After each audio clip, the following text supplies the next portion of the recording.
Hi everyone, welcome back to my channel. Welcome to Nina's Chelsea Corner. If you're new around here, I hope all of you are having a good day. And as you can see, it's a brand new format.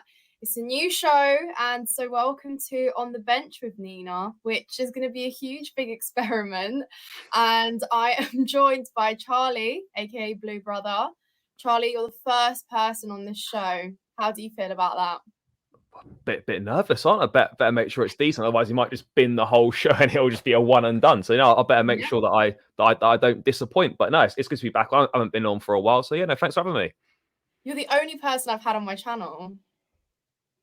Yeah, well, it's obviously gone down well, then, hasn't it? Had to be done again. I've called you again, yeah. Yeah, yeah, No, but guys, this show is basically going to be having like guests on, discussing sort of the squads, kind of going into Pochettino's thoughts a little bit and how he's decision making, our lineups, and obviously our results. But I think I'm going to make it a weekly thing. But obviously, you guys can leave feedback. Do you hate it? Do you love it? Let me know what you would want to see. But yeah, I mean, it's a great time I'm starting it because obviously we're going off the back of 2 wins in a row, 3 goals in 2 games, and 2 clean sheets. Like, who would have thought?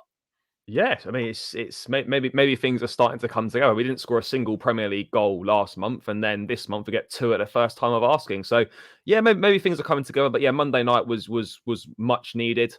We played well, particularly first half. Second half we dropped off a little bit, but we managed the game, so it was kind of done at half time. But yeah, we're clinical in the final third, and it was one of them games where you can't really say anyone had a bad performance. And following on from the confidence boosting win against Brighton in the cup to then boost the confidence even further with a win against Fulham was much needed. Yeah, Fulham weren't great, to be honest, but we've struggled against teams that have been crap. We struggled to break sides down, similar to Fulham. So yeah, look, to get the win was massive for us, and hopefully we can carry on that momentum into Burnley at the weekend.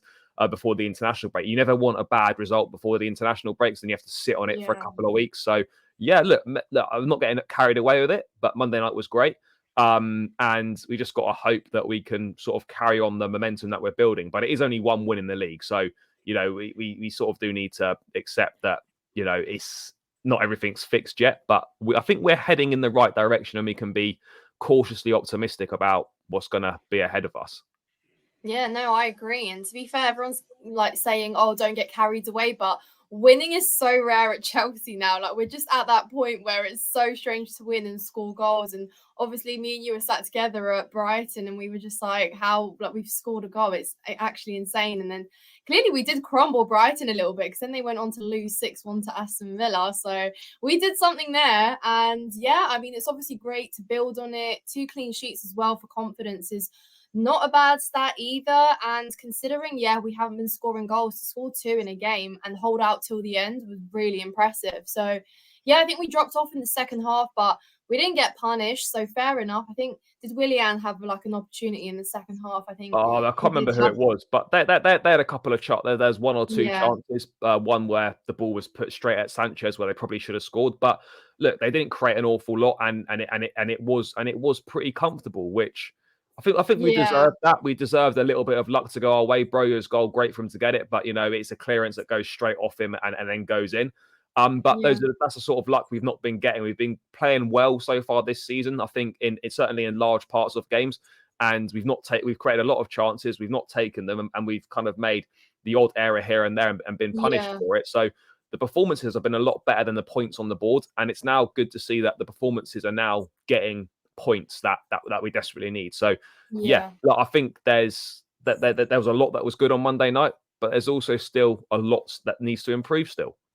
Yeah, but that's the thing though. I don't really want to put us under too much scrutiny with the performances because, like you said, we've been creating chances in a lot of the games that we did lose, but still, like the result was never in our favor. So now that we are getting results, I'm really not going to sit here and delve too much into what went wrong because at the end of the day, nobody looks at the fact that you played well. You know, they look at the goals scored and the league position. So obviously, that has not been great and it has not been good for us sitting 11th, no, 14th even. We're now 11th. So that's actually crazy to think that we're crawling But I up. mean, But we're the only team. I know this doesn't really mean that much, but we're the only side that has won every game on XG so far this season, which goes to show that we are creating a lot of chances and a lot of big chances. It's just we've not been able to finish them, which obviously is the most important thing in football. But it just goes to show that the underlying performances haven't been that bad. You know, we are playing some decent stuff at times.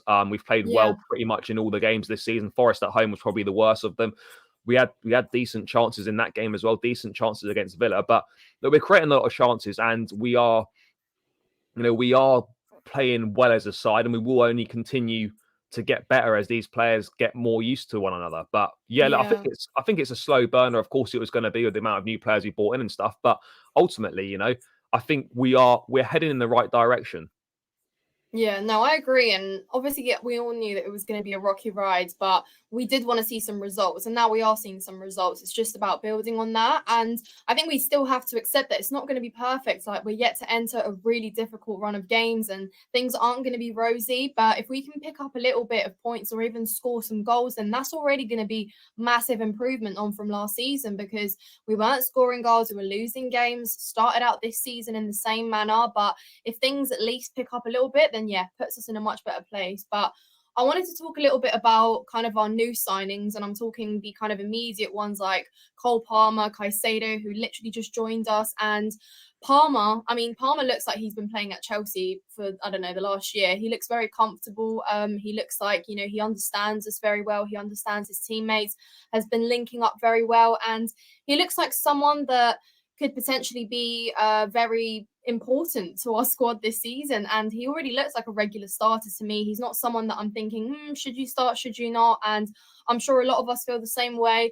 Caicedo didn't have the best debut or struggled in the first couple of games, but I think he's also going off the back of some really good performances, and you can see that he also is getting comfortable in this squad. So which players would you say out of our new kind of signings, and you can stretch back to January as well? I think Disasi also comes under players that have done really well for us. But yeah, who has impressed you the most, and who would you like to see kind of be in the starting lineup moving forward? I think Cole Palmer. I mean, obviously, we know the quality that Caicedo's got. We know he's been there, done it in the Premier League. And he'll be great for us. He's bought in as a starter. We know he's going to start. Cole Palmer and Disasi have probably been the two of the summer recruits that have impressed the most. For start with Palmer, obviously come in. Whether we would have signed him if Nkunku got injured, I don't know, but he did get injured, so we've ended up with him. Anyone that comes through the Man City academy, comes through kind of the Pep Guardiola school of coaching, is going to have a good football brain. Is going to be intelligent, make good decisions on the ball. And with Cole Palmer, he's been in and around that City squad for 3 years, struggled to get a regular place, but there's no shame in that. Not many players do secure a regular space in that City side.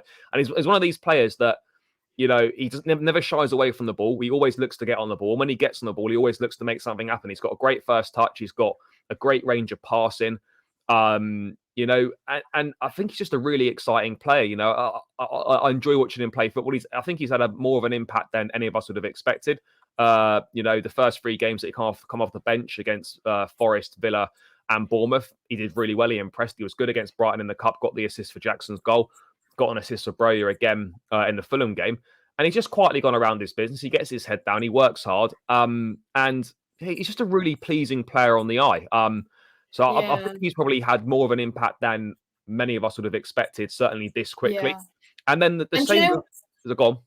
No, I was just going to say, what you were saying reminds me of, how like we kept saying we buy these players that do pretty things outside the box, take too many touches and, give us these tricks and flicks, but then there's nothing there. Cole Palmer still does pretty things sort of outside the box, but he also finds those players to link up with, and he almost has that vision where he knows what his next move is before he's received the ball, which I think is so intelligent from such a young player to kind of know where that pass is being made into. And obviously that's going to come with time where our other players are kind of reading those messages from Palmer, but I think he's someone that is already, creating some great patterns of play there.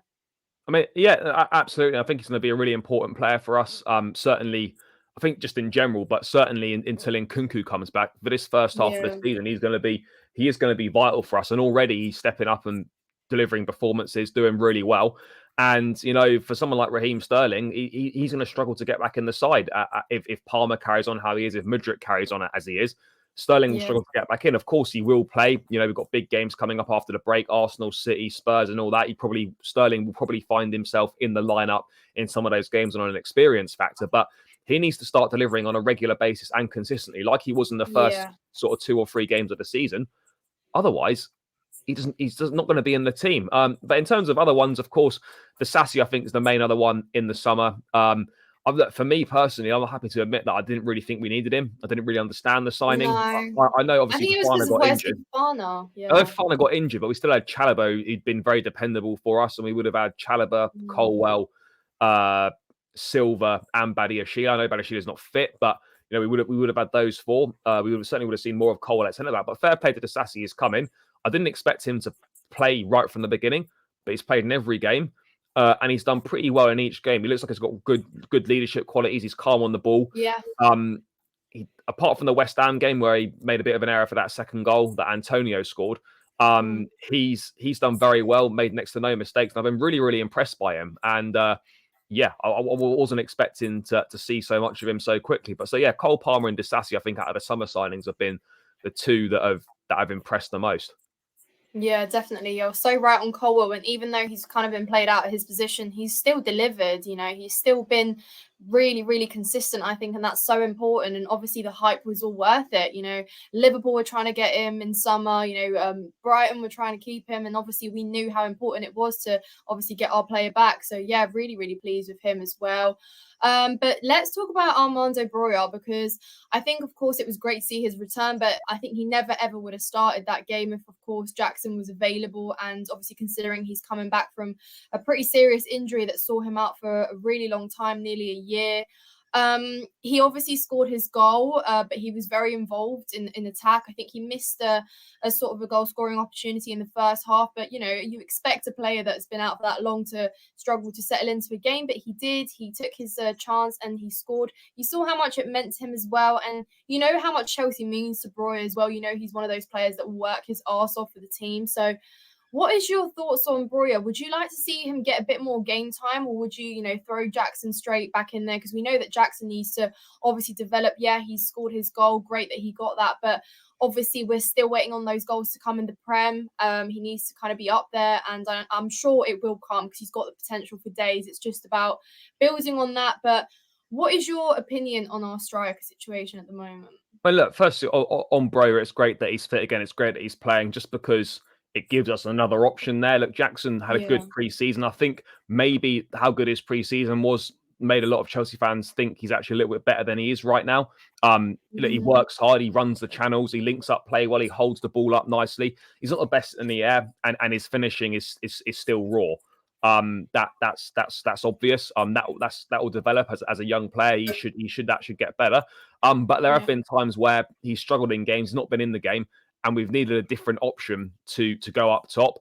Even if we went with both of them up top, for an example, if you're chasing a game, just have a different option up there. And I think now with Broja fit again, to have that option from the bench to go with someone different, whether it's Broja starting or Jackson starting, to have that option to bring someone off the bench to switch things up a little bit, is going to be a big plus. I mean, look, Broja, I like him. We don't know an awful lot about him. He's been out for so long. He was on loan at Southampton. First 6 months of that spell were good. The second half of the season, not so good. But again, inconsistencies with the young players. Even last season, when he got his opportunity at times, he did well. He scored a good goal against Wolves. He's got good pace. He's physical. He's good in the air. He makes intelligent runs. He doesn't necessarily run the channels like Jackson does, but he makes intelligent runs. And he's a different profile. So I think of the striker situation, it can only be a good thing. Both of them being fit, competing for a position, should push them on to perform to a higher level. Because if one doesn't perform, then the other one will go in the team, and obviously vice versa. So yeah, look, am I saying that Broja and Jackson are going to be the answer to our goal scoring issues long term? I'm not saying that. They could be, but it's too early to say. Do we need someone else in January? Yes, I think we do. We need some more experience in there. But yeah, look, I like Broja, and I want to see more of him. But I would expect Jackson to go back into the lineup just because he's more match fit. He's got more minutes under his belt. Broja wasn't. I'm not saying he wasn't fit to start that game, but you could tell it was asking a lot of him to do that. But yeah, look, I think we're in a good place. Yes, neither of them are reliable sources of goals at this point in their career, but I think under Pochettino they can develop and and get better and refine their finishing and be an important asset to decide on the squad. But we absolutely do, in my opinion, need to go and get another one in January in the centre forward position.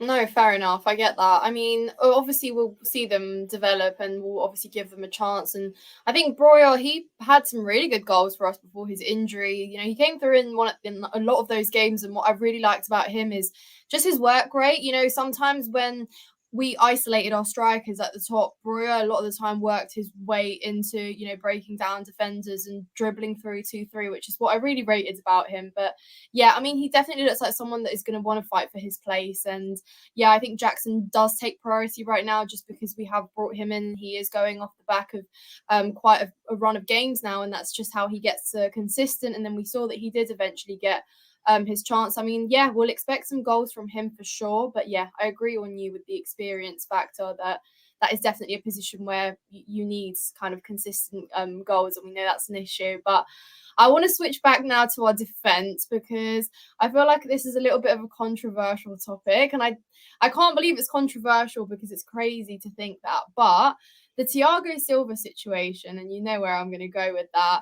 Well, Obviously, it's not even a situation for me. He's our best defender. He plays. Simple as thank that. you. It's like I can't believe I had to justify my reasoning with starting Thiago Silva against who did we play? I just forgot Fulham.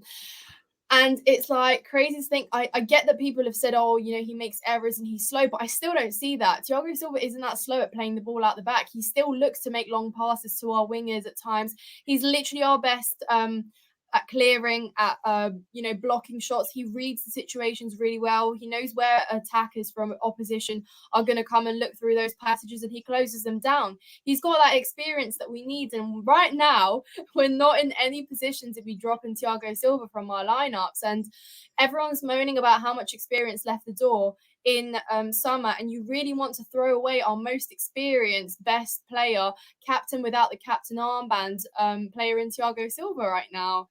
It's I mean, shocking. yeah, it doesn't make sense to me. Look, of course, I understand people saying that. Look, you know, they'd like to see more of Colwell and Disasi as a partnership because long term, that's going to be that's going to be more likely. I appreciate that, but for me, Yeah. Thiago Silva, apart from games against West Brom, has been, you know, immaculate for Chelsea since he joined the club. He's never relied on pace like John Terry. He's never had pace in his career, but he reads the game so well. He's intelligent. Yeah. And whilst he's performing to the level that he is performing at, there's not even a conversation to be had about whether he should be playing or not. It really isn't. I get people's trail of thought that potentially long term you'd like to see, because obviously I think it's fair to say that we don't think Silva will be here next season, but Yeah, but we get that. It's so not. Yeah. so maybe, you know, you'd like to see a little bit more of a partnership that is going to be serving us long term. I think it'll be interesting to see what happens when Badiashiel's fully fit again.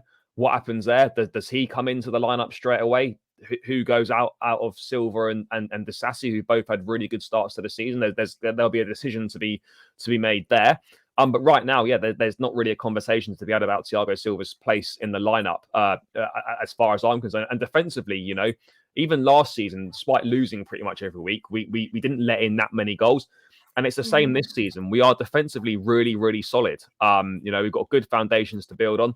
Sanchez, who you outed a few weeks ago, has got the most clean sheets in the league this season. So, you know, he's proven his worth a little bit there. Obviously, it's early days still on him, but you know, he's got the most clean sheets in the league so far.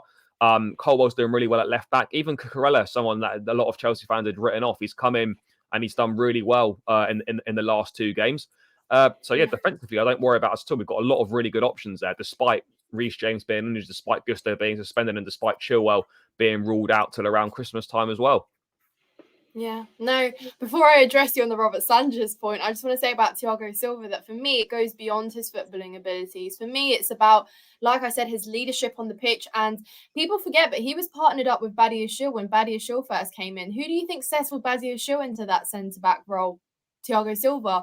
Colwill, same thing. When Colwill first started his first game for Chelsea, Thiago Silva was by his side. And, you know, people forget that Thiago Silva, like I said, it goes more than just what he shows on the pitch. He consistently is navigating the younger players. You can see him talking to them and, you know, telling them where to stand and what to do. And he's always by their side. Anyone down on the pitch, he's the first one there. So we totally need that. And I get that Thiago Silva is not going to be here forever. You know, that day is going to going to come one day, whether we like it or not. And he is going to be on a decline. Like, let's be real, it's not going to be like his footballing abilities are going to get better, but we still need him to transition all these youngsters that he is going to pass on, his position to one day, when we are looking at these defenders that are going to be like him, hopefully one day in the next, 10 years or so. So yeah, absolutely on that note. And on Robert Sanchez, I'm still not going to be completely like singing and praising his name, Charlie.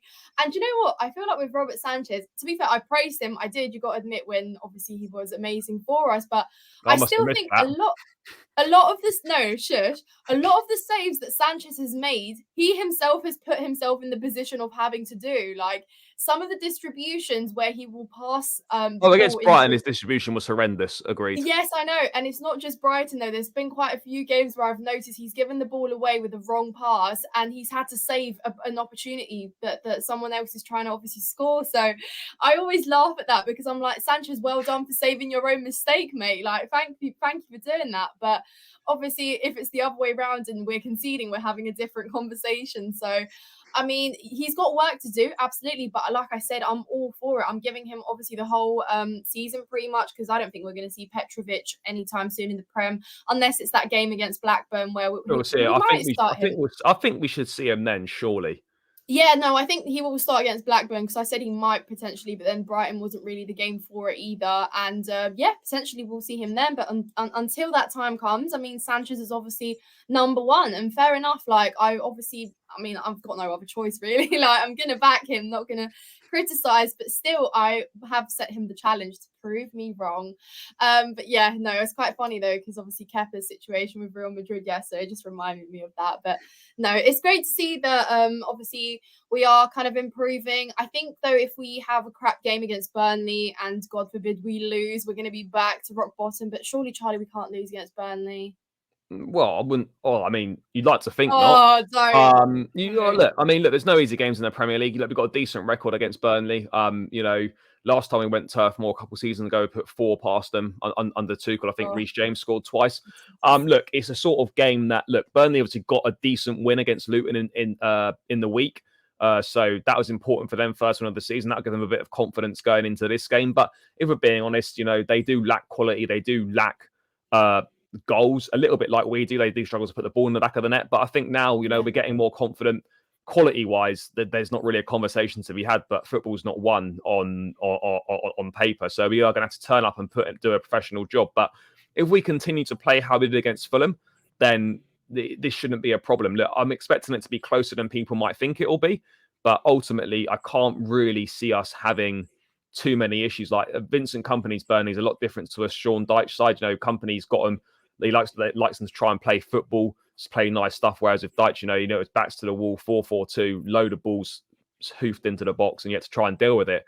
This Burnley side's a lot more pleasing on the eye. They play a lot more football, and I think they will leave space in behind and allow us opportunities. So I don't envisage us having too many issues. But again, it's the Premier League, and you just never know.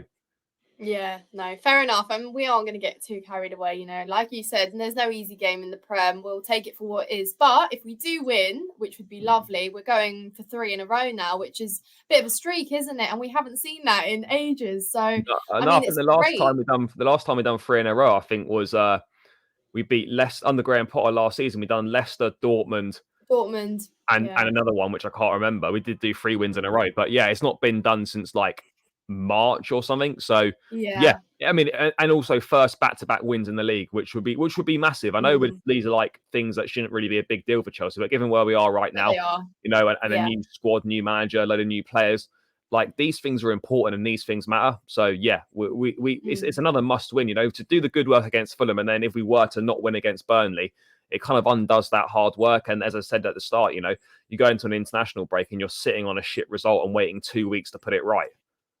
Yeah, no, definitely. And then we go into international break, let some of our injuries obviously kind of get better and hopefully put us in a better position to face Arsenal at Stamford Bridge. So yeah, that's going to be a whole nother game in itself. But anyways, Charlie, let's round this one out. Guys, I hope you've enjoyed this video. I hope you've enjoyed the show. It's been a big fat experiment. So obviously leave your comments down below. Tell me what you think of it. And then, of course, I will be making another episode. But Charlie, tell people where they can find your channel. Yeah, literally, Blue Brother CFC on YouTube. If you're not subscribed, then please do. Almost at 7K now, so if you could help me get there, it'd be greatly appreciated. And you can also see me doing a load of stuff over on Chelsea Fan TV as well. Yeah, cool. I'll link it obviously in the title and in the description. But yeah, guys, thank you so much. Subscribe, like, comment on this video, and I'll see you in the next one.